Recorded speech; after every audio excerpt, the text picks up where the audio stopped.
Four Japanese Zeros close in from above, their wings winking orange with cannon fire. The 18-year-old Corsair pilot's hands shake as he reaches for the throttle, but terror makes him clumsy. He grabs the wrong lever. The engine screams. The nose pitches up at an impossible angle.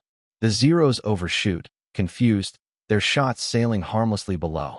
In 30 seconds of pure accident, he has stumbled onto a climbing technique that will rewrite fighter tactics across the Pacific.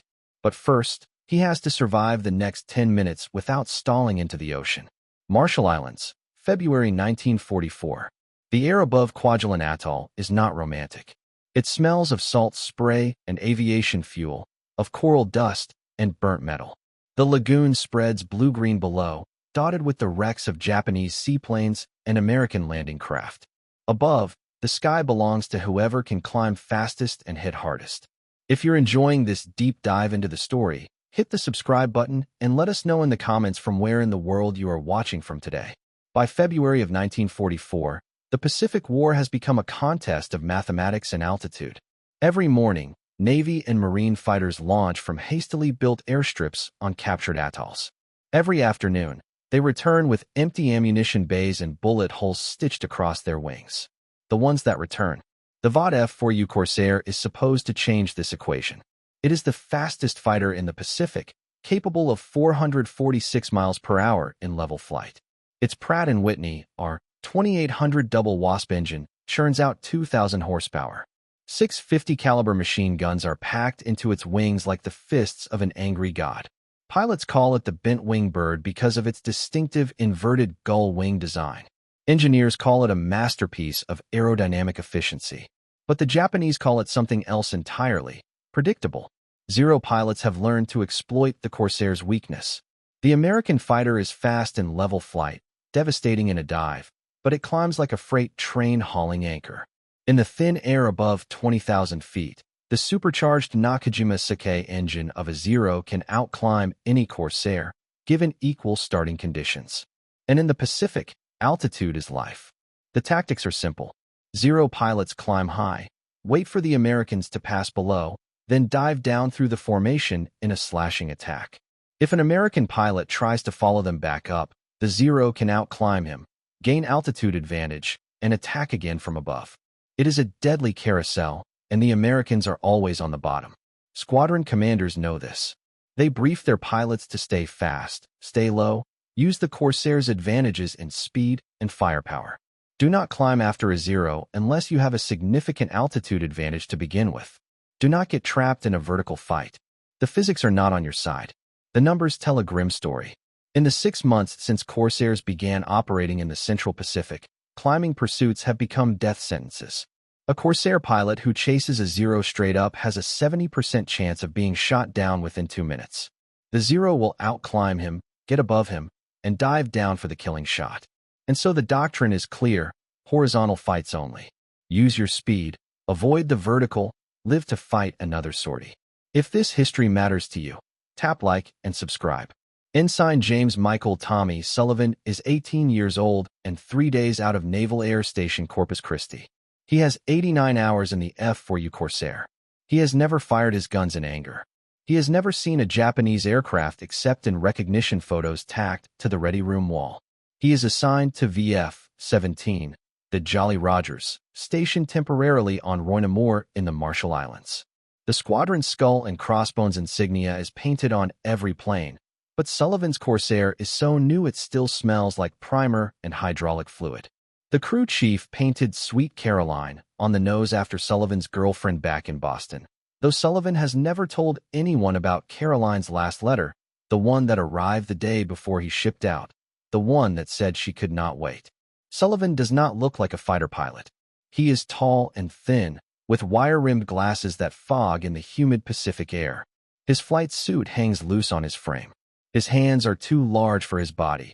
All knuckles and calluses earned working construction with his father in Southie during the summers. He joined the Navy because his older brother Patrick was killed at Guadalcanal flying Wildcats, and someone had to carry the family name into the war. Flight training was harder than he expected. He washed out of fighters once, spent 6 weeks flying trainers before his instructors gave him another chance. He graduated in the bottom third of his class. His carrier qualifications were marginal. The landing signal officer described his technique as functional but uninspired. He arrived in the Pacific 3 weeks ago on a transport that leaked oil and rolled in every swell.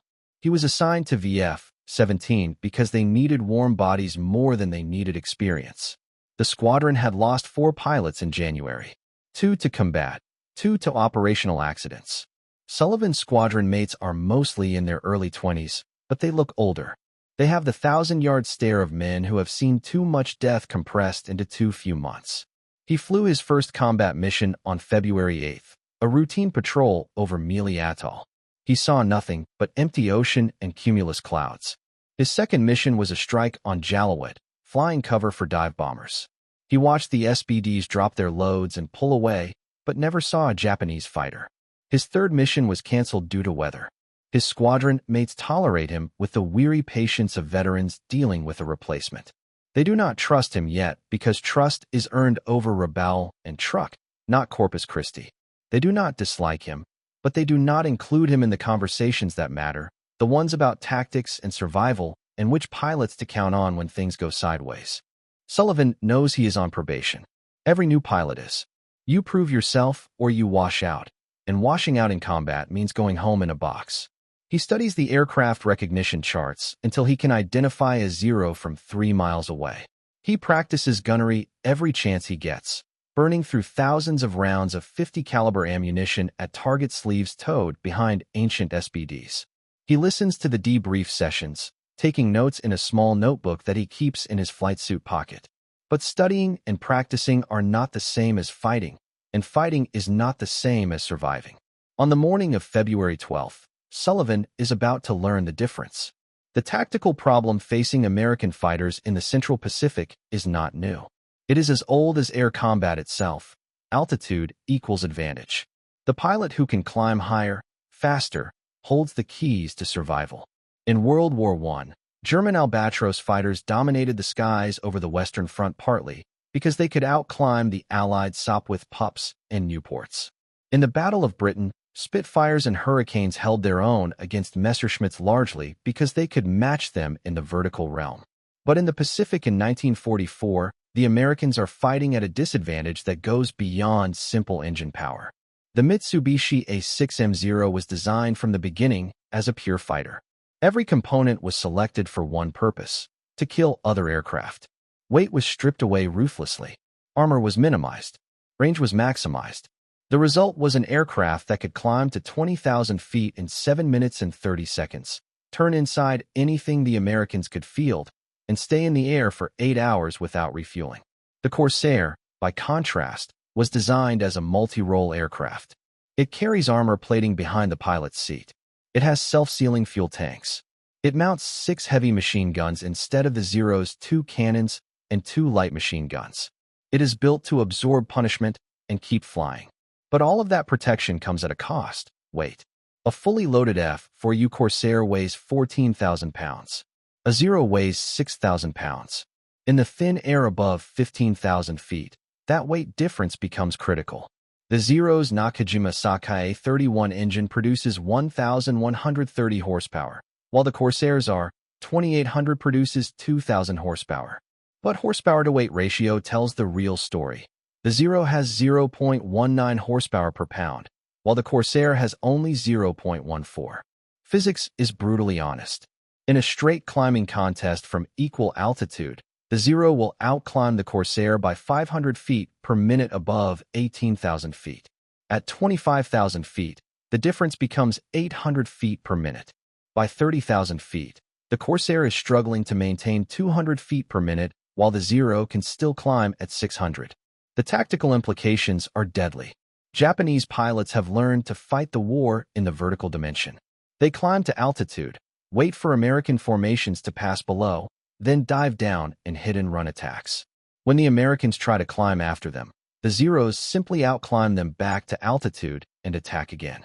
American pilots have adapted by flying in formations designed to provide mutual support. They stay low where the Corsair's speed advantage is most pronounced. They use thatch weaves and other defensive maneuvers to prevent Zeros from getting clean shots. But these are defensive tactics, reactions to Japanese initiative. The Americans are always responding, never dictating. The loss rates tell the story. Between November 1943 and January 1944, American fighters in the Marshall Islands area have lost 47 aircraft in air-to-air combat. Of those, 31 were shot down during climbing pursuits when American pilots tried to follow Zeros into vertical fights. The math is simple. Climb after a zero, and you are 65% likely to die. Squadron commanders brief this relentlessly. Flight leaders pound it into every new pilot. Do not climb after zeros. Use your speed. Use your firepower, but do not get trapped in a climbing contest you cannot win. But knowing the rules and following them are different things, especially when your friends are dying and the enemy is getting away. February 12, 1944. 0630 hours. The briefing room at Roynamore smells like coffee and cigarette smoke. Sullivan sits in the back row, notebook open, trying to copy down the details as fast as the intelligence officer can speak. The mission is a fighter sweep over Kwajalein Atoll, 200 miles to the southwest. Intelligence reports suggest the Japanese are staging fighters through the airfield there, using it as a refueling stop for aircraft moving between Truk and the Gilberts. VF-17 will fly a high patrol at 22,000 feet, while marine dive bombers hit the runway and facilities. 12 Corsairs will launch at 0800. Flight time to target, 1 hour 15 minutes. Time on station, 30 minutes. Weather, clear skies, visibility unlimited, winds light and variable. Expected opposition, minimal. The Japanese have pulled most of their fighters back to Truk after the American landings in the Marshalls. The flight leader is Lieutenant Commander David Raz Ralston, a thin, intense pilot from Oregon with 16 kills and a Navy Cross. He has been flying Corsair since the squadron transitioned from Wildcats 6 months ago. He knows the airplane better than anyone, knows its strengths and limitations, knows exactly how far he can push it before it pushes back. Ralston briefs the formation. For flights of 3 aircraft each, Sullivan is tail-end Charlie in the 4th flight, the spot reserved for the newest pilots. His flight leader is Lieutenant Bob Hammer Hammond, a stocky pilot from Texas with 8 kills and hands like catcher's mitts. His wingman is Ensign Pete Tuna Turcotte, who got his nickname because he cannot stop talking about fishing. The brief is routine. Maintain formation. Keep radios clear except for essential transmissions. If you see enemy aircraft, call them out with altitude, bearing, and numbers. Do not pursue singles. Do not break formation without permission. If you get separated, head for the rendezvous point at Angel Rock and wait for the rest of the group. And do not climb after zeros. Ralston says this twice, looking directly at the new pilots. The zero can outclimb you. It can outturn you. But it cannot outrun you in level flight, and it cannot take the punishment you can dish out. Use your advantages. Avoid theirs. Sullivan copies it all down. Formation positions. Radio frequencies. Fuel management. He draws little diagrams of the flight paths, marks the compass headings, notes the time hacks. He has learned that the difference between living and dying often comes down to the details no one thinks are important until they are. At 0745, the pilots walk to their aircraft. The Corsairs are parked in revetments, their wings folded up like praying hands. The crew chiefs have been up since 0500, checking engines, topping off fuel tanks, loading ammunition belts. Each aircraft carries 2,350 rounds of 50 caliber ammunition, enough for about 20 seconds of continuous firing. Sullivan's plane is F4U, 1A Bureau number 17883, Sweet Caroline. The crew chief is a 19-year-old kid from Minnesota named Peterson who knows more about the R-2800 engine than most engineers. He walks Sullivan through the pre-flight inspection, pointing out the new oil temperature gauge they installed yesterday, the minor hydraulic leak that is not worth grounding the aircraft for, the small dent in the wing that some Marine put there with a wrench. The engine starts on the second try, settling into the characteristic uneven rumble of 18 cylinders firing in sequence. Sullivan runs through his checks. Oil pressure, 80 psi. Fuel quantity, 237 gallons. Manifold pressure, 30 inches. Mixture, auto-rich. Prop, low pitch. Everything green. At 0800 exactly, Ralston's Corsair begins rolling down the coral strip. The others follow in 30-second intervals. Sullivan is 11th in line. He pushes the throttle forward, feels the torque try to swing the nose left, corrects with rudder. The acceleration builds gradually. Then suddenly the tail comes up and the Corsair is flying, climbing into the crystalline Pacific sky. They form up over the field at 5,000 feet, then begin the long climb to 22,000. Sullivan holds his position in the formation, checking his instruments every 30 seconds out of habit. The ocean passes below, endless blue interrupted by the occasional coral atoll. At 18,000 feet, they cross the first layer of clouds. At 20,000, Sullivan switches to his oxygen mask. The air is thin up here, crystalline and cold. Visibility is unlimited. To the west, Sullivan can see the smudge on the horizon that marks Jalawat. To the south, the ocean stretches empty to the edge of the world. At 22,000 feet, Ralston levels the formation and begins a wide patrol pattern around the atoll. Below, Sullivan can see the marine dive bombers beginning their runs on the airfield. Smoke rises from the target area. The radio crackles with position reports and acknowledgments. Then Turcotte's voice cuts through the static. Bandits, 11 o'clock high. 4, no, 6 aircraft climbing. Sullivan looks left and up. 6 dots against the blue sky, climbing in a loose formation, still 4 or 5 miles away but closing fast. Zeros. Even at this distance, Sullivan can make out their distinctive wing shape, their rounded canopies catching the sun. Ralston's voice is calm, professional. Roger, I have them. All flights, maintain formation. Do not engage until I give the word. The Zeros climb toward them like sharks rising from deep water. Sullivan can feel his heart hammering against his ribs. His mouth is dry despite the oxygen flowing into his mask. This is it. His first real fight. The Japanese fighters level out at 24,000 feet, 2,000 feet above the Corsairs. They orbit once, twice, like predators sizing up prey. Then they roll over and dive. Break right, break right. Ralston's voice fills Sullivan's earphones. The formation explodes. For flights of Corsairs split in different directions, trying to avoid the slashing attack of 6 diving Zeros. Sullivan follows Hammond into a hard right turn, G-forces pressing him down into his seat. His vision tunnels. The horizon spins. A Zero flashes past, so close Sullivan can see the pilot's helmet, the red meatball painted on the wing. Tracers stream from its guns, passing just behind Turcotte's tail. Hammond rolls left, then right, trying to get behind the attacking Zero. Sullivan follows, fighting to stay in formation while G-forces and adrenaline make his hands shake on the stick. The Zero is fast, but the Corsairs are faster in level flight. Hammond closes the distance. But the Zero pilot is experienced. Instead of running, he pulls up into a steep climb, trading speed for altitude. Hammond follows, pulling his Corsair's nose up, trying to get a shot. It is exactly what they were briefed not to do. The Zero climbs like an elevator. The Corsair climbs like a freight train. Within 30 seconds, the Japanese fighter has gained 500 feet of altitude advantage. Within a minute, it is 1,000 feet above them and still climbing. Hammond realizes his mistake. He rolls left, trying to break off the engagement before the Zero can reverse and attack from above. But he is too late. The Japanese pilot has all the altitude he needs. Sullivan watches in horror as the Zero rolls inverted and dives. Hammond tries to turn, but the Zero is too fast, too well positioned. Cannon shells walk across the Corsair's wing, punching through aluminum, severing control cables. Hammond's aircraft shudders, yaws left, then enters a flat spin. Sullivan sees the canopy jettison, sees Hammond tumble out in his parachute, sees the Corsair fall away like a broken bird. Now it is just Sullivan and Turcotte, alone at 22,000 feet, with 4 Zeros circling above them like hungry wolves. Turcotte's voice crackles over the radio. Tommy, stay with me. We're getting out of here.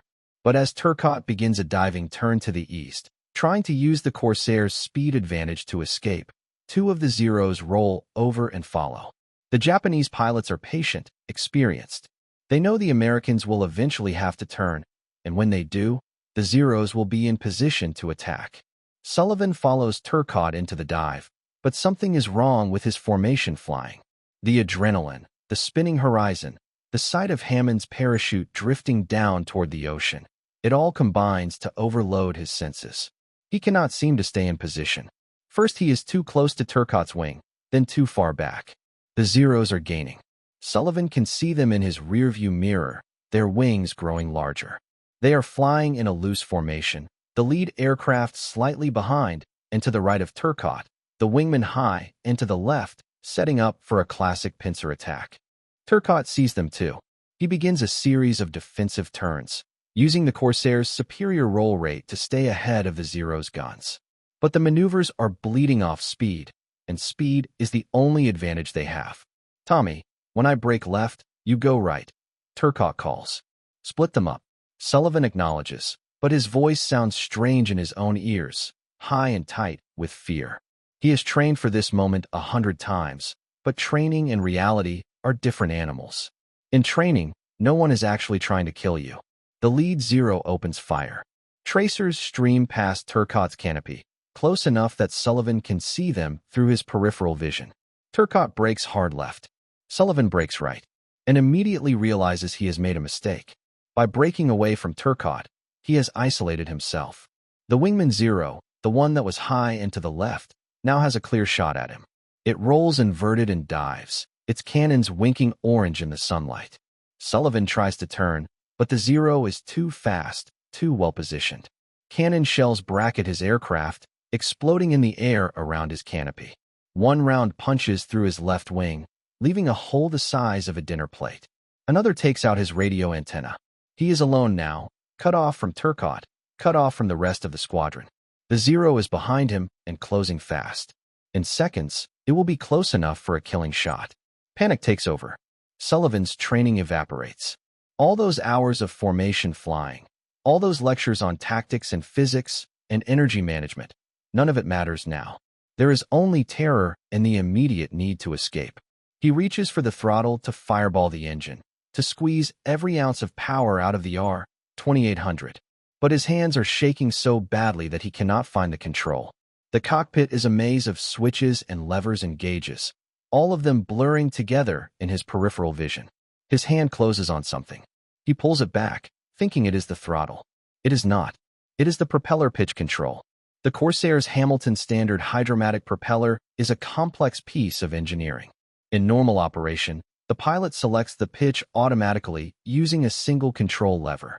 The propeller governor maintains constant RPM by adjusting the blade angle, fine pitch for takeoff and climb, coarse pitch for cruise and high-speed flight.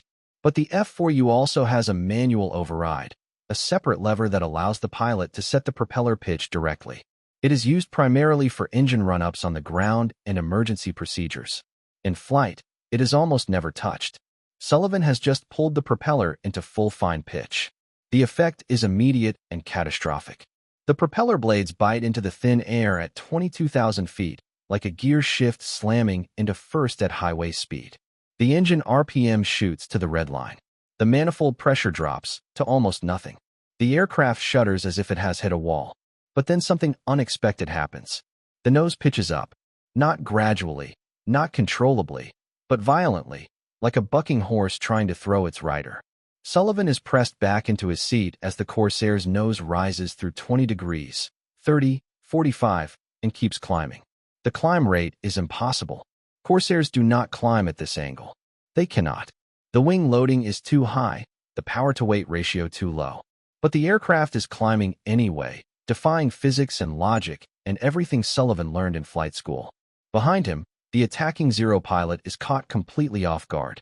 He has been setting up for a shot at a level target, computing deflection and lead time based on the American fighter's predictable flight path. Suddenly, that target has pitched up at an angle no Corsair should be able to maintain.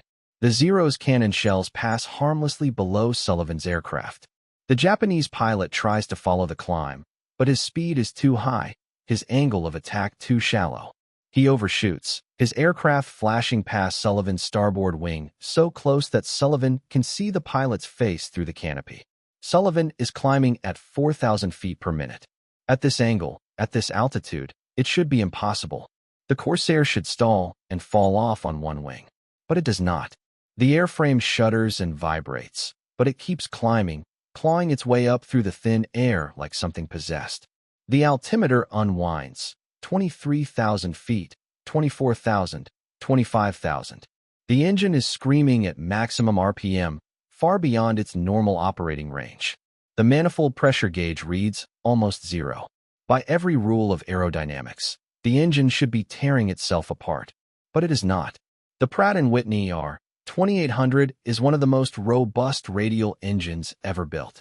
It was designed to operate in conditions that would destroy lesser motors. And in full fine pitch, at maximum RPM, it is essentially acting as a giant propeller brake, creating enormous thrust at the expense of fuel consumption and engine life. Sullivan does not understand any of this. He knows only that he is climbing faster than any Zero can follow, that the Japanese fighters are falling behind, that he might actually survive the next 30 seconds. At 26,000 feet, his airspeed finally bleeds off to nothing. The Corsair hangs in the air for a moment like a bird at the top of its arc, then the nose drops and the aircraft begins to fall. But Sullivan is no longer at 22,000 feet with 4 zeros above him. He is at 26,000 feet with 4 zeros below him. In 30 seconds of pure accident, he has reversed the tactical situation completely. Now he is the one with the altitude advantage.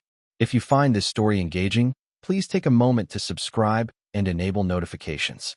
It helps us continue producing in-depth content like this. Sullivan does not immediately understand what he has accomplished. His mind is still locked in survival mode, processing the fact that he is alive, that the cannon shells stopped exploding around his canopy, that the immediate threat is gone. But the threat is not gone. It has only changed position. Below him, 4,000 feet down, the Zeros are scattered across the sky like leaves in a windstorm. The attack they had been setting up has been completely disrupted. 2 of them are still climbing, trying to regain the altitude advantage. One is in a steep turn, looking for the American fighters that broke in different directions. The 4th is diving away to the southeast, possibly damaged, possibly low on fuel.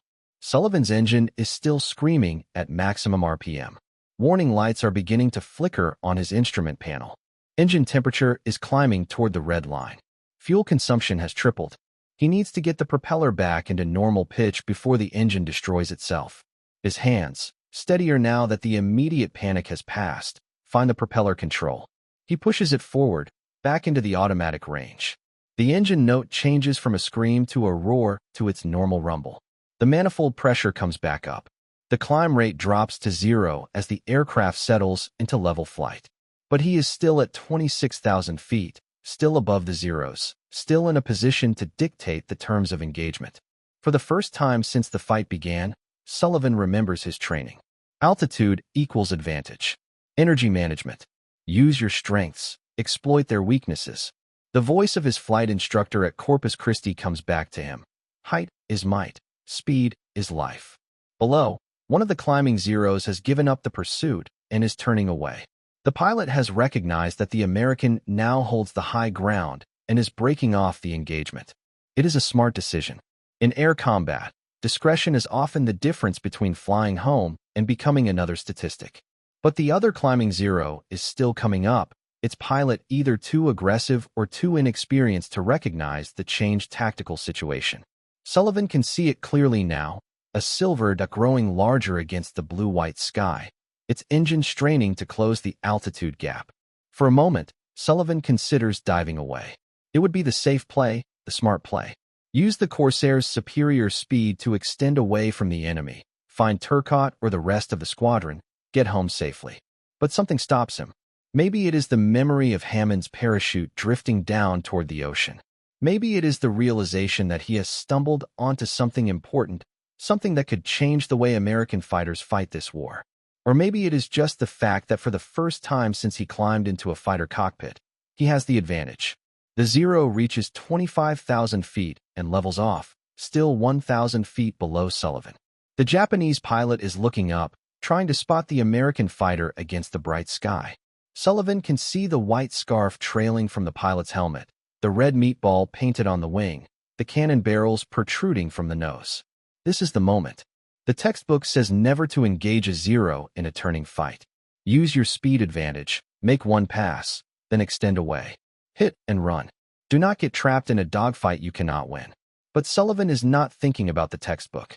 He is thinking about the impossible climb, about the way the Corsair defied physics and aerodynamics, and everything he thought he knew about fighter tactics. He rolls inverted and dives. The Zero pilot sees him coming. He tries to turn, to bring his guns to bear, but he is too slow, too late.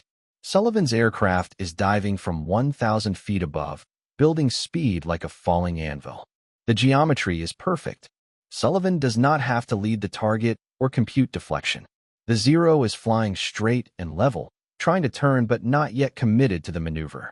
It is a clean shot at 300 yards, closing to 200 to 100.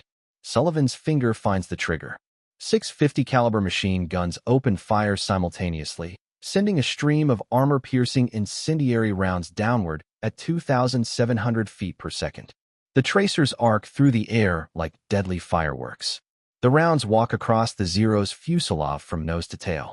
Aluminum skin shreds like tissue paper. The engine erupts in a geyser of oil and coolant. The canopy disintegrates. The aircraft rolls left, then right, then enters a flat spin. Sullivan does not see the parachute. The Zero falls like a stone, trailing black smoke and debris. At 15,000 feet, it disappears into a cloud layer. Sullivan never sees it again. His radio crackles to life. Unknown Corsair, this is Hammer Leader. Identify yourself. It is Ralston's voice. The squadron leader has regrouped part of the formation and is looking for strays. Hammer Leader, this is Hammer 4-3. Sullivan's call sign. I'm at Angels 26, 10 miles southwest of target. Hammer 4-3, say your status. Sullivan looks around. The sky is empty except for two distant dots that might be the remaining Zeros, heading west toward truck. His fuel gauge reads half full. His engine temperatures are back in the normal range. He has one hole in his left wing and no radio antenna, but the aircraft is flying normally. Hammer Leader 4-3 is code 1. Pilot jargon for fully mission capable. I have one confirmed kill. Silence on the radio for a moment. Then, Roger 4-3. Join up on my position for return to base. It takes Sullivan 15 minutes to find the rest of the formation. Ralston is orbiting at 18,000 feet with 8 other Corsairs. They are missing Hammond and 2 other aircraft. The Marine dive bombers have completed their attack and are already heading home. Sullivan slides into formation without comment. No one asks him about the Zero. No one mentions his unusual climb. In the heat of combat, with radios full of chatter and aircraft scattered across 50 square miles of sky, the details get lost. But that night, in the debriefing room, Sullivan tells the intelligence officer about the propeller control, about the impossible climb, about the way the Corsair had defied every rule of physics and aerodynamics he had ever learned. The intelligence officer, a lieutenant junior grade who has never flown anything more complex than a link trainer, writes it all down dutifully. But Sullivan can see in his eyes that he does not believe it. Corsairs do not outclimb Zeros. It is not physically possible. Sullivan does not argue. He simply tells what happened, step by step, control by control. He draws diagrams on the blackboard, showing the propeller pitch lever, explaining how he had reached for the throttle and grabbed the wrong control. And you climbed at what angle? The intelligence officer asks.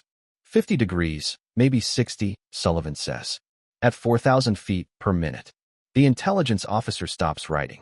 He looks up from his notes. Ensign, are you certain about those numbers? Yes, sir. I watched the altimeter.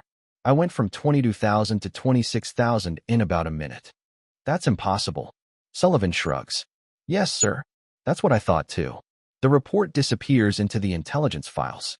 Like most combat reports, it will be summarized, filed, and forgotten. But Sullivan cannot forget.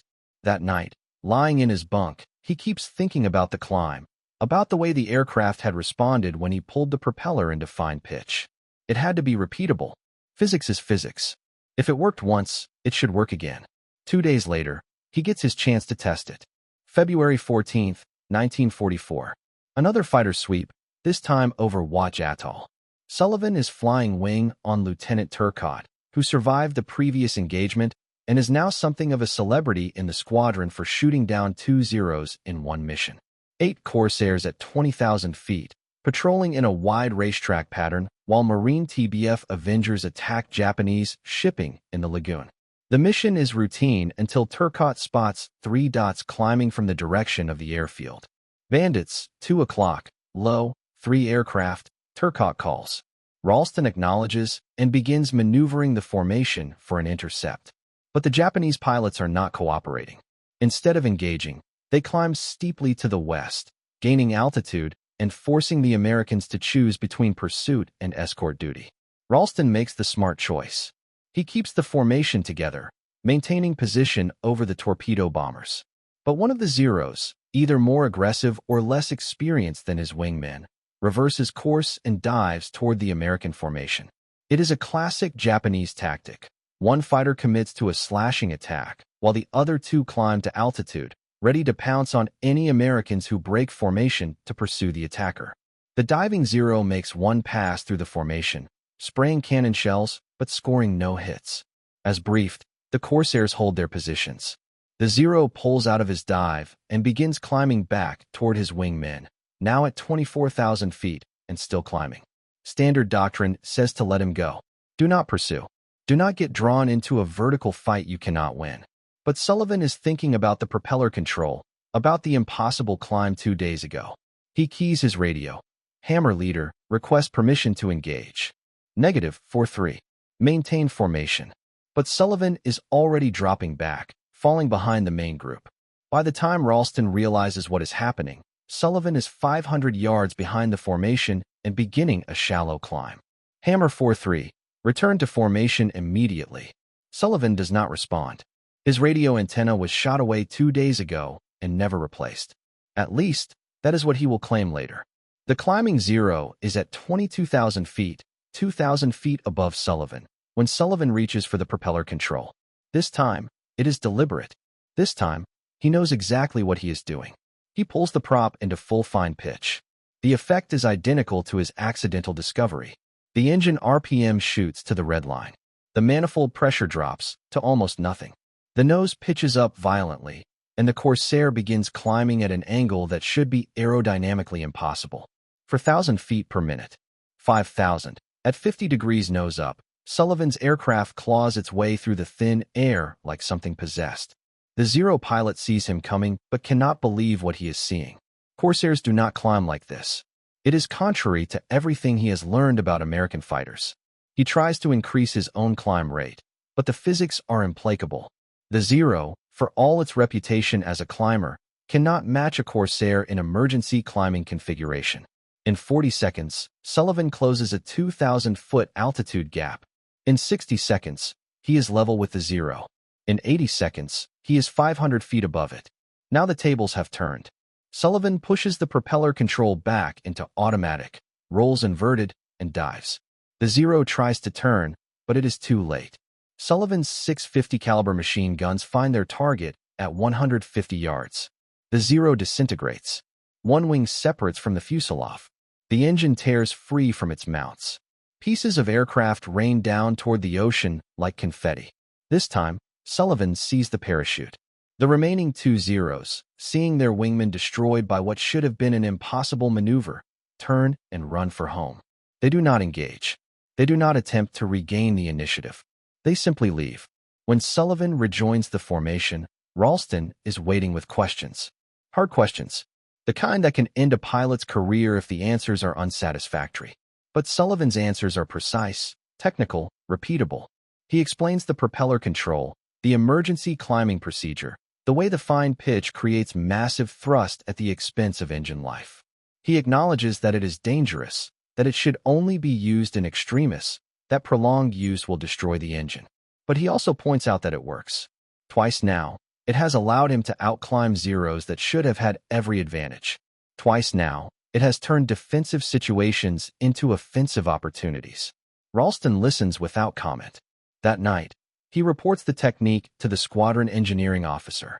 The engineering officer runs the numbers, checks the manuals, talks to the crew chiefs who maintain the engines. The conclusion is unanimous. It should not work. The propeller should stall in fine pitch at high altitude. The engine should overspeed and destroy itself.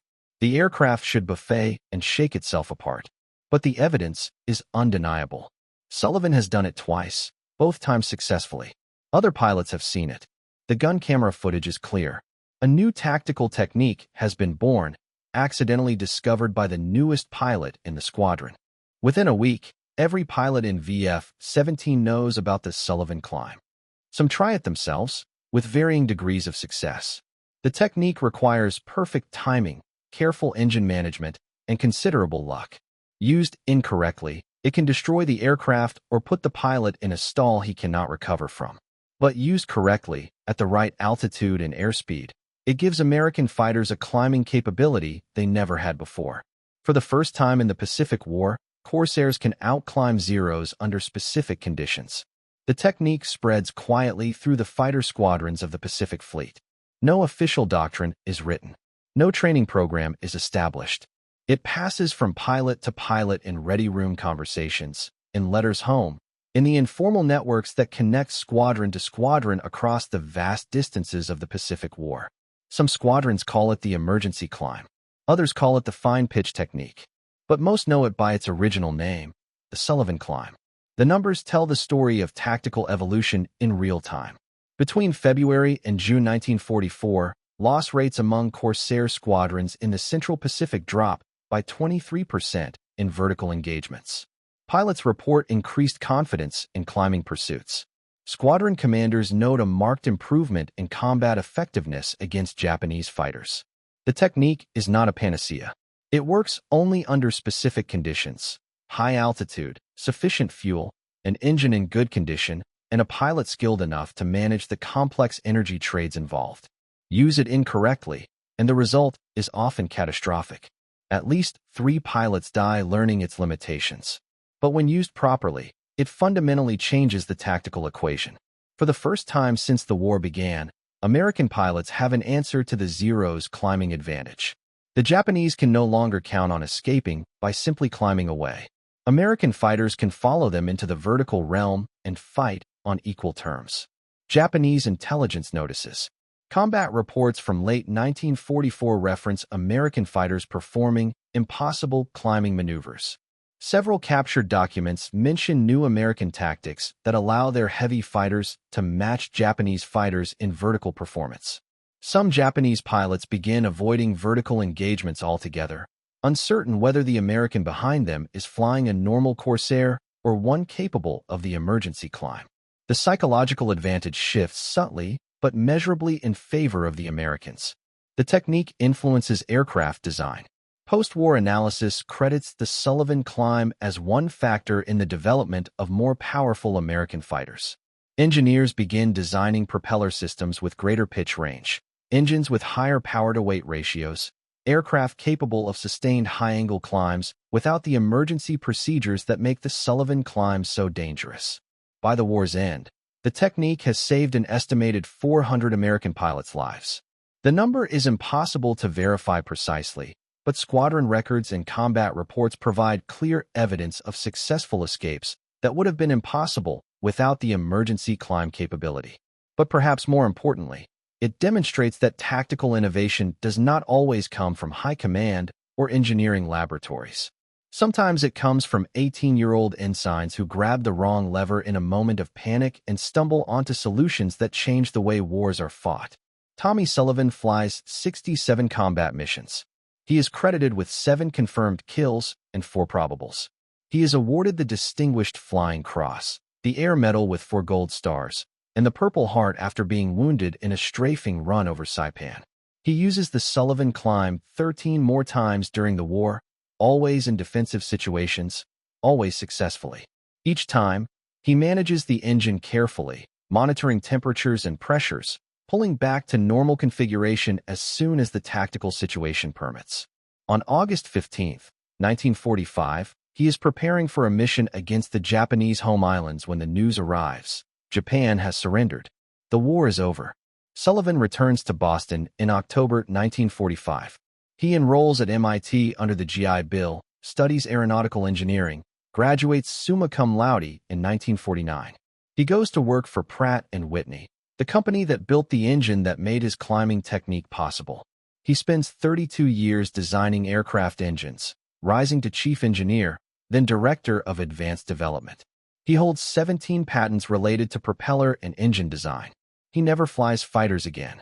In 1973, the Navy asks him to consult on a project to develop improved climbing techniques for jet fighters. The principles are different. Jets use afterburners instead of propeller pitch, but the underlying physics are the same. Thrust, weight, energy management. The lessons learned over Kwajalein Atoll prove applicable to supersonic fighters over the skies of Vietnam. Sullivan retires in 1977.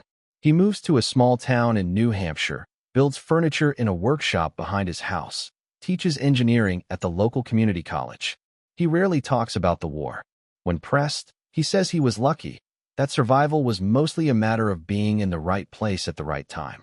He dies in 1998 at the age of 72. His obituary in the Manchester Union Leader mentions his distinguished career at Pratt & Whitney, his patents, his service in World War II. It does not mention the technique that bears his name in fighter pilot lore. But at the Air Force Museum in Dayton, in the archives of the National Museum of Naval Aviation in Pensacola, in squadron histories and tactical manuals, the Sullivan climb lives on. Modern fighter pilots learn it in modified form, not the dangerous propeller manipulation of World War II, but the underlying principle of emergency energy management that Sullivan discovered by accident over the Marshall Islands. The lesson endures. Sometimes the difference between life and death is not skill or courage or superior equipment. Sometimes it is simply the willingness to grab the wrong lever and see what happens. Sometimes the most important discoveries are made not by experts or engineers, but by frightened teenagers who refuse to accept that the way things are is the way things have to be. In a war where altitude meant advantage and climb rate meant survival, one accidental maneuver changed the rules. The Zeros still climbed faster in normal configuration, but normal configuration was no longer the only option, and that made all the difference. Thank you for watching. For more detailed historical breakdowns, check out the other videos on your screen now and don't forget to subscribe.